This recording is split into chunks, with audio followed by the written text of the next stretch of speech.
All right, let's go ahead and start our meeting.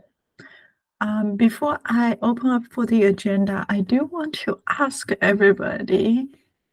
The reason is Craig Box put two agenda on today, but unfortunately, I believe it's like 3 a.m. for him or 4 a.m. for him.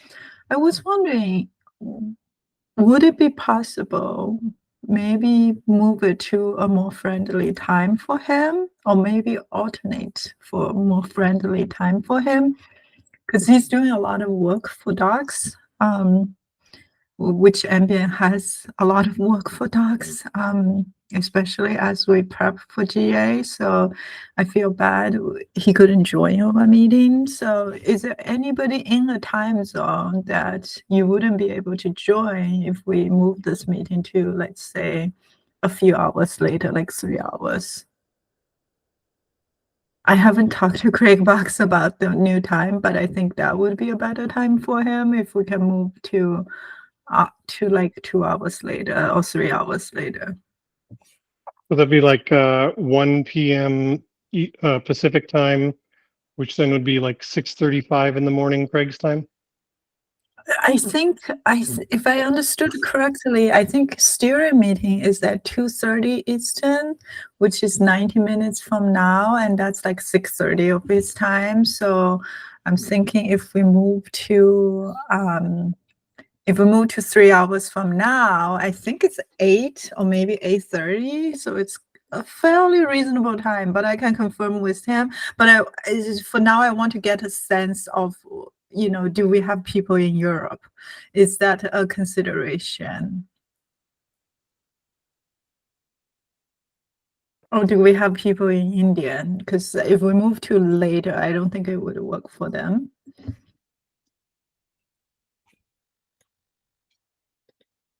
For what it's worth, we've had several meetings, like Upstream Gateway API and stuff as well, start doing like alternating time zones to have one that's accessible to Australia, New Zealand folks, and a better time for Pacific, and then an earlier one like this that's more accessible to East Coast and European time zones. And that has seemed to work pretty well.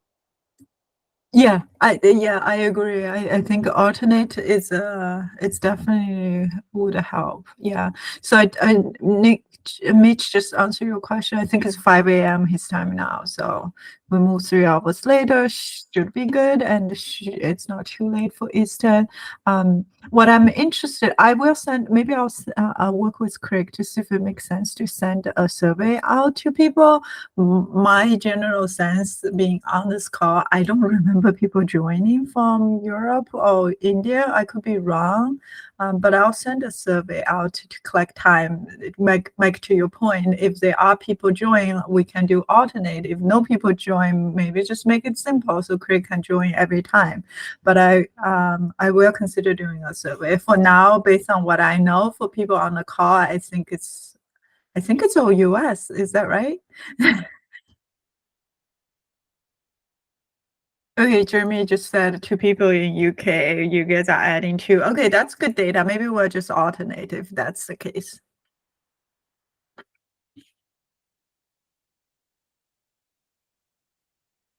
All right, thanks all for that information. John, I think you're up next. Yeah, so I want to put on the agenda some discussion on tracing from waypoints in Ambient. So I have 2 pictures here. One is what sidecars look like for product page, and one is what product page looks like with ambient tracing. So in Ambient, we are reporting the service name. Service name is kind of confusing here. Just ignore the fact that it's service. It's really in Hotel treated as kind of like the binary name.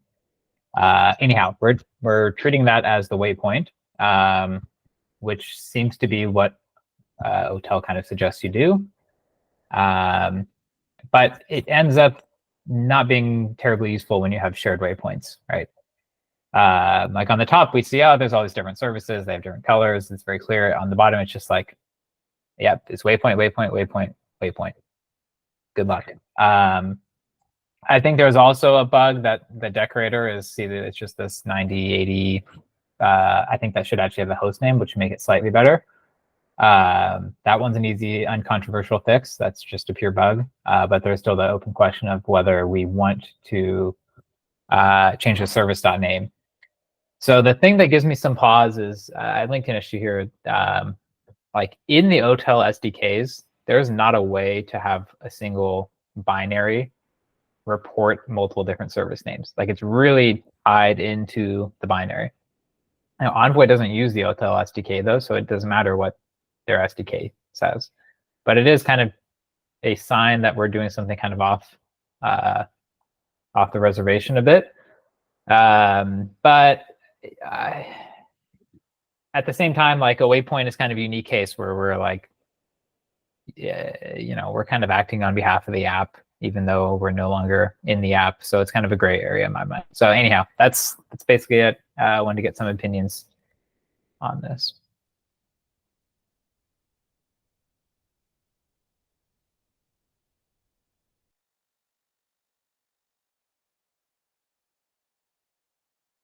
So we've got a separate span. Is that right? So no matter To what, the we have a waypoint separate, and from the waypoint. no matter what, we have a separate span. You can see like there's the exact link up here. So like this is product page, this is product page, this is details and reviews, or I don't know, something along those lines. It's just that because every time the only things reporting it are the waypoint, we always report, hey, it's from the waypoint, but we don't say what service it's for. Right? We just say it's for the waypoint rather than for the service we're acting on behalf of. So that's useful for understanding how the waypoint is doing, but it's not useful for understanding service-to-service traffic and what might be impacting a particular service dependency, right?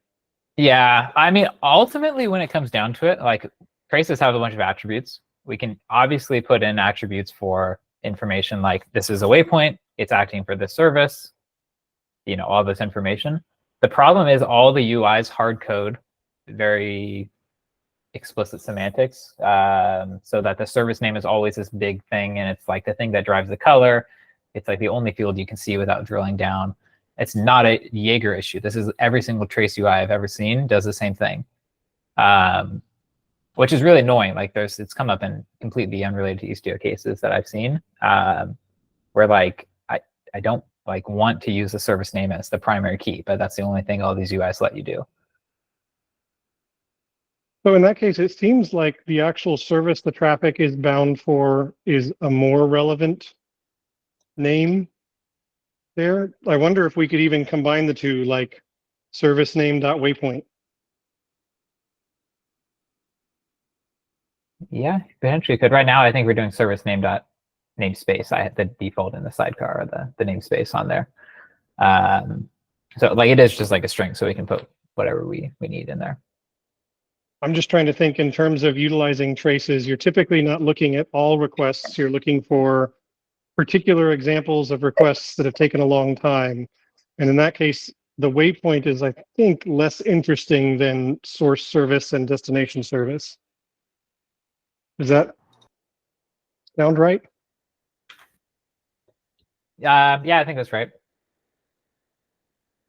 If we're worried about deviating from the spec, we could also put this behind a feature flag, right? So we could say, like, look, if you could turn this off and we will admit it exactly the way OTel expects it, which will give you weird results in the dashboard, but you may want that for some reason. Or we may default to something where we're friendlier, right? And we do what you guys were talking about, or we actually munge that service to be something meaningful, just so it shows up in dashboards correctly. Like, as long as we have a fallback that's like, don't do it pretty, do it right, the way OTel says, that people can enable somehow, then I think that's fine if we deviate from their standard a little bit. In this particular instance, that makes sense to me anyway.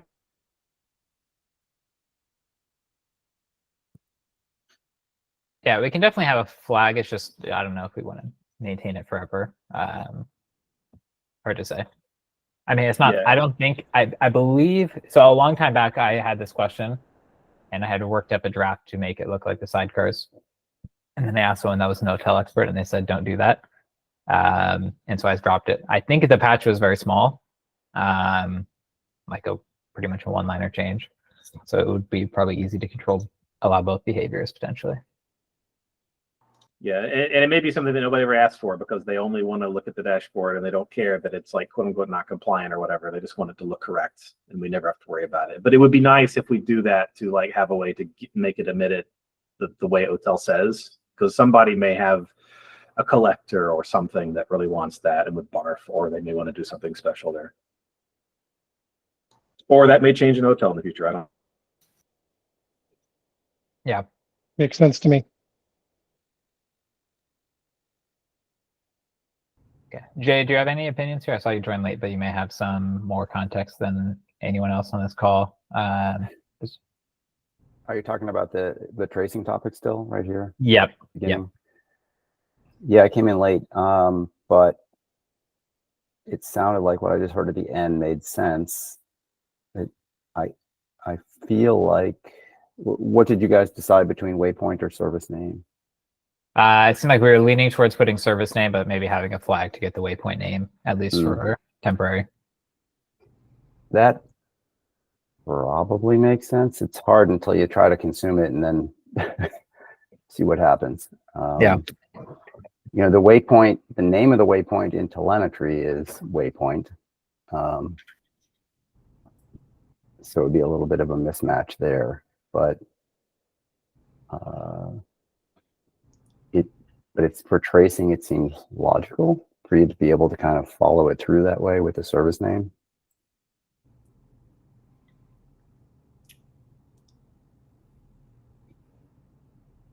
Flag covers everything for now. Could we do both? So you emit one that is for the waypoint and then one that is on behalf of the service.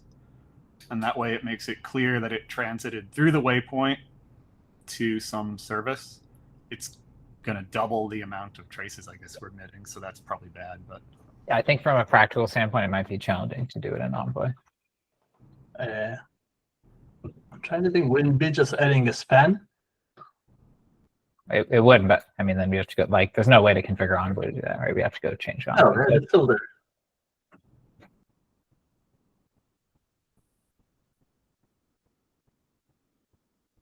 Yeah, I'm not sure if the one thing I'm not sure, we can add like a trivial filter that adds a span, but I'm not sure I if see. we can update the span for the current request with the new span or not. Yeah.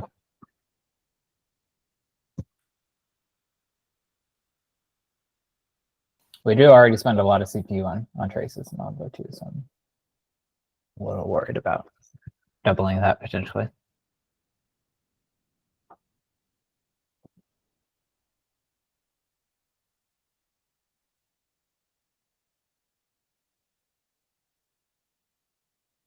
You wouldn't end up with two spans that both kind of look the same, right?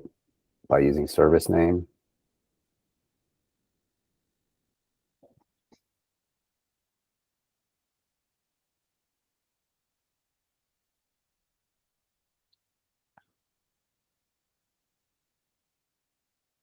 I think so. I'm not sure I fully understand actually what the full recommendation was, so I'm not 100% sure.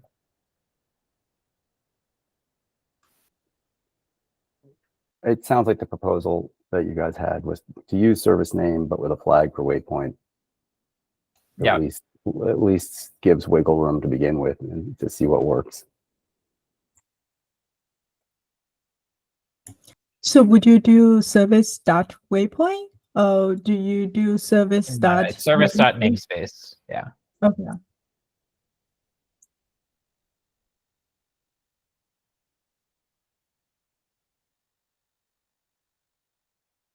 So in the sidecar case, we don't report namespace on the. No, it's there. tree? Look, where it says sidecar, that was the name of my namespace. Oh, okay, okay. Yeah, that was my question. Okay, cool. Thanks. Do we have an upstream bug with the Hotel people to like talk about the specific scenario where you have like kind of a delegate service and like how they would like you to solve this? No, but tools it's don't a really- good question. We probably should. Yeah.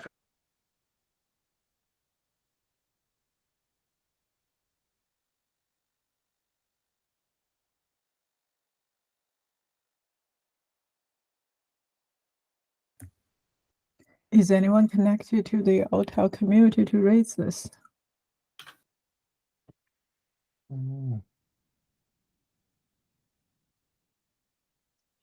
Okay, I guess not. Yeah, I sure. mean, like Costin, but yeah, I don't think he's here.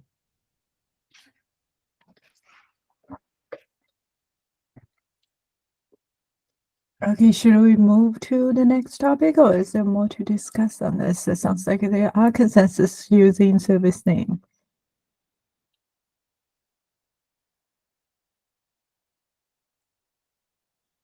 All right. Craig is not here. I don't know if he wants us to discuss. I think he does. So we will discuss without him. So I think the first one, my understanding is FYI. We may, I don't know if we need more volunteers, but probably if there are people willing to help, it's a good thing. So we have more than 2 people to help out. So feel free to put your name down. I'll just say it in a call chat if you're interested.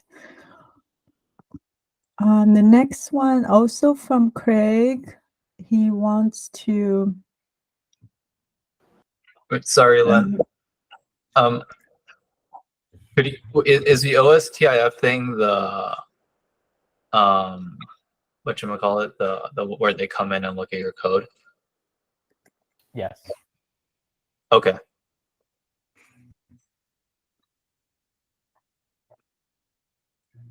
Yeah, this is a request I think we had 2-3 weeks ago. We kind of discussed it would be nice to do audit for Ambient, and it might discover some issue, and overall it's good marketing for Istio Ambient as well. So Yeah, I remember. It's just the name sounded a bit like nonprofits, like fundraisers. But no, gotcha. All right, if there's no other question, let's move to the next topic. I think Craig wants to get some input from the team about docs related to Ambient. So right now, you guys all know we have Ambient doc and Sidecar doc separate in Istio.io. So everything in Sidecar still assumes Sidecar. So as we are planning for Ambient goes GA in the next release, he wants to understand what is the desired behavior for Ambient doc. Do we have any idea when Ambient would be recommended for new users? Which I think he may also implies Ambient would be the default profile. And do we maintain 2 hierarchy docs, one for Ambient, one for Sidecar for all the tasks, or do we merge them into one? I don't know if anyone have any strong opinion. This is really Craig is really helping us doing a lot of organization in the docs. So if you have any strong opinion, probably I can try take notes for him. We can discuss here.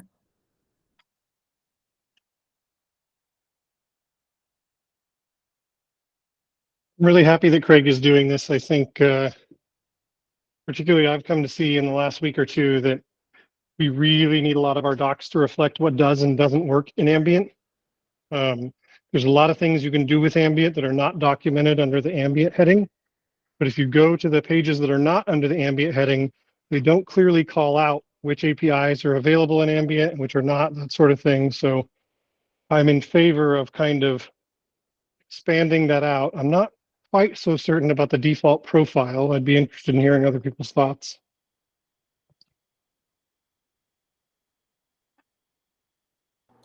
Default profile meaning what in this context? Meaning when you install Istio with Istio Cuddle install without specifier profile, Ambient would be enabled. I think that's what he meant. I could be wrong though. Oh, including it as all automatically on. Yeah, so you don't have to take effort to enable it.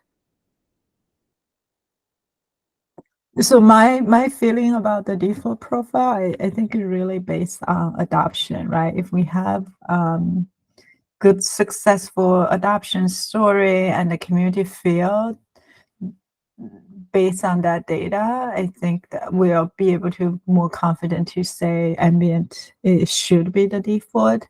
I don't think it would happen in 124, if you all agree.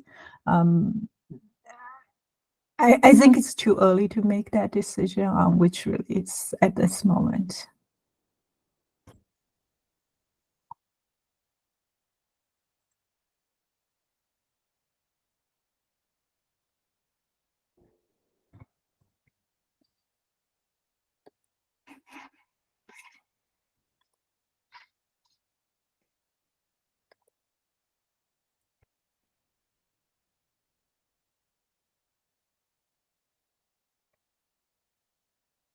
Okay, catching up with the chat. Yeah, I think for the immediate term, he's just asking for 124, right? If we should have visibility into that, and for 124, what would the ambient doc should look like?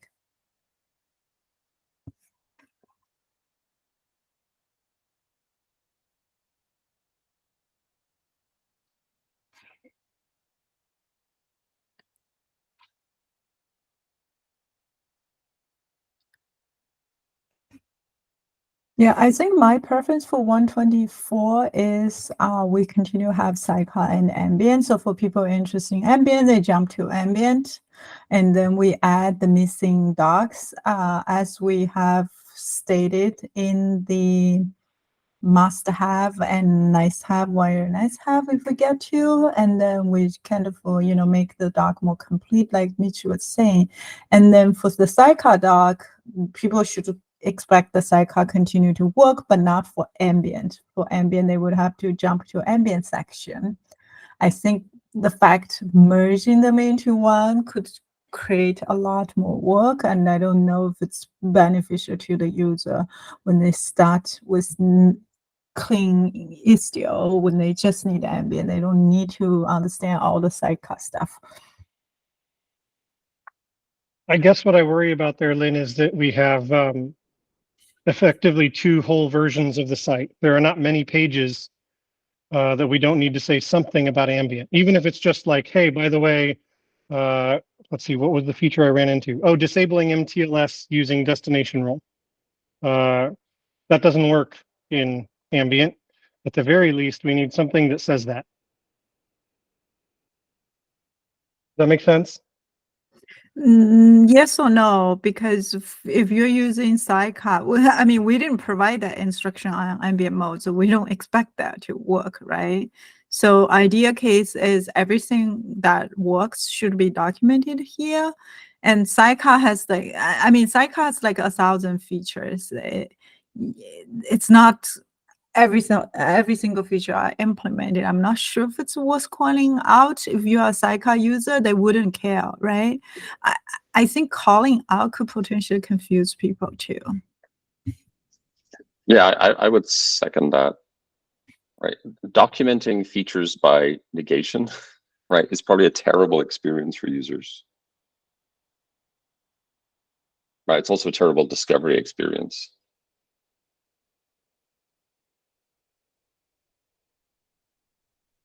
I guess the way I'm looking at it is destination rule is supported in ambient somewhat.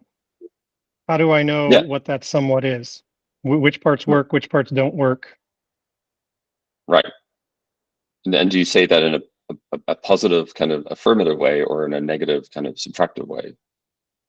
Positive. Right. Like if you want, use destination rule to do this thing with ambient, and then you don't document all the things you could have done with it in sidecar and say you can't do those things. You could say that this field is not supported. That at least is more of a blanket statement, but yeah, that could be what I'm looking for.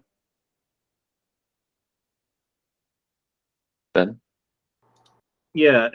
Is it fair to say that a lot of what we're talking about here is like tasks, the tasks heading there, right? Because that's like how to do things. And do we need that to be for each task, it's ambient or sidecar, or is it tasks has a subheading of ambient tasks, sidecar tasks, right? Because I think install and upgrade and most of the stuff we've already got bifurcated probably has to stay like architecture and all that.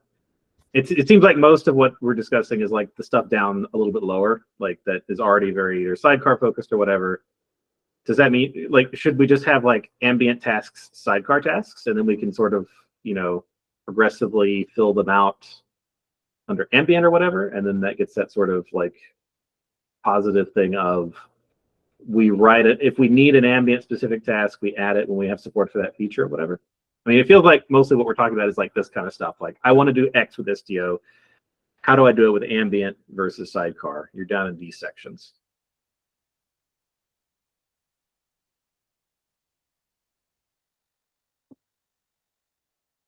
And so I think that sounds like, or it sounds right to me, Ben.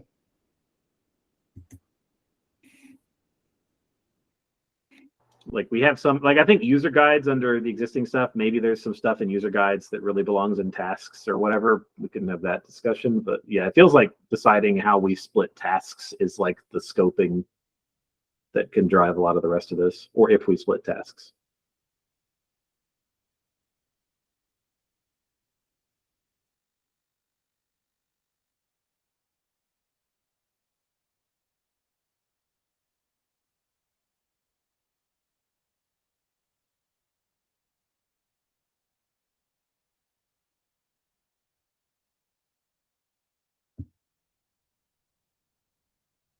To start with, I think it might make more sense to have some of the task that works in ambient under ambient. So it's not perceived as, oh, oh my God, there's so many tasks you could potentially run these on ambient, but these are not on ambient. It's like a lot of things you can do was teach people what you could do.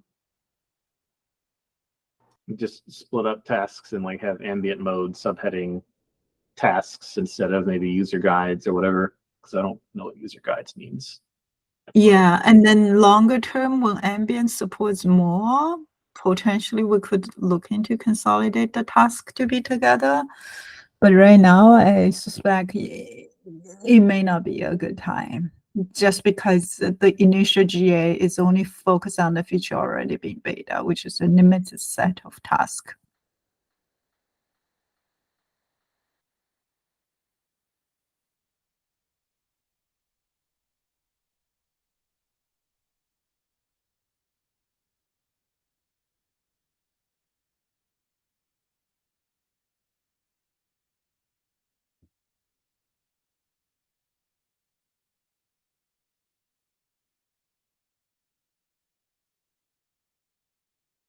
All right, does anyone have further comments on this? This might be better when Craig is here if we alternate the meetings.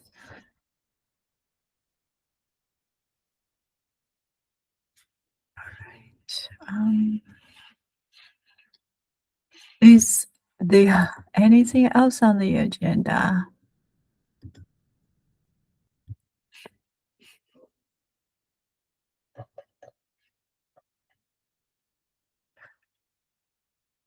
Oh, one thing I think I guess I want to give a shout out to Stephen Jean from Microsoft created the board. So thank you.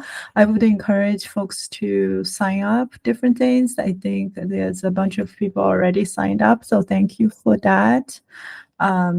So please do sign up. Would be nice to sign up on the board and also kind of indicate here as well so that people have a simple way to visualize things.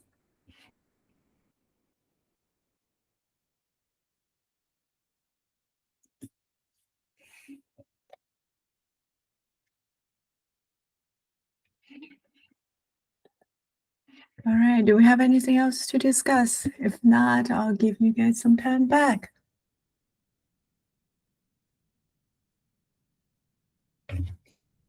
Okay, thanks everybody. Bye.